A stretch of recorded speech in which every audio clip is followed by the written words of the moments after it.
നാളെ ഈ ഗ്രൗണ്ടിൽ അവതരിപ്പിക്കുന്നത് സ്പോൺസർ ചെയ്യുന്നത് യൂണിസെക്സ് ഫാഷൻ കോലഞ്ചേരിയാണ്. അവർ ഇവിടെ നാളെ FC കോഴിക്കോടിനെ ഗ്രൗണ്ടിലേക്ക് ഇറങ്ങുമ്പോൾ അവരെ നേരിടുന്നത് യൂണിവേഴ്സൽ കളമശ്ശേരിയാണ്. ഒട്ടും മോശക്കാരല്ല.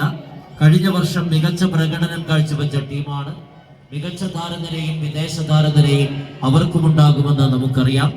നാളെ കഴിഞ്ഞ ഡിസംബർ 3-ാം തീയതി നമ്മൾ കാത്തിരിക്കുന്ന കാണാൻ കൊതിക്കുന്ന മത്സരത്തിൽ കഴിഞ്ഞ വർഷം KCC സംഘടിപ്പിച്ച സീസൺ 1-ന്റെ വിജയികൾ സിന്നൈറ്റിന്റെ അഖില കേരള സെവൻസ് ഫുട്ബോൾ ടൂർണമെന്റ് അതിന്റെ സ്പോൺസർഷിപ്പിൽ സിന്നൈറ്റിന്റെ ടൈറ്റിൽ സ്പോൺസർഷിപ്പിൽ KCCയുടെ സീസൺ വിജയികളായ ബേസിക് പെരുമ്പാവൂർ നാളെ കഴിഞ്ഞ ഡിസംബർ 3-ാം തീയതി നമ്മുടെ മൈതാനത്തേക്ക് എത്തുകയാണ്.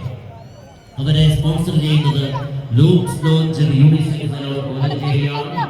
ചിരിക്കാസ് ചാലക്കുടി അവരെ നേരിടും. നാളെ കുട്ടികളുടെ മത്സരം 7 മണിക്കാണ്. ഡിസംബർ 2-ാം തീയതി Saint Peter's higher secondary school കോലഞ്ചേരിയും Mar Stephen higher secondary school വാളകവും തമ്മിലാണ് നാളെ കുട്ടികളുടെ അണ്ടർ 19 മത്സരത്തിൽ മാറ്റുരയ്ക്കുന്നത്. ഇന്നിപ്പോൾ ആദ്യ പകുതി പിന്നിട്ടപ്പോൾ ഈ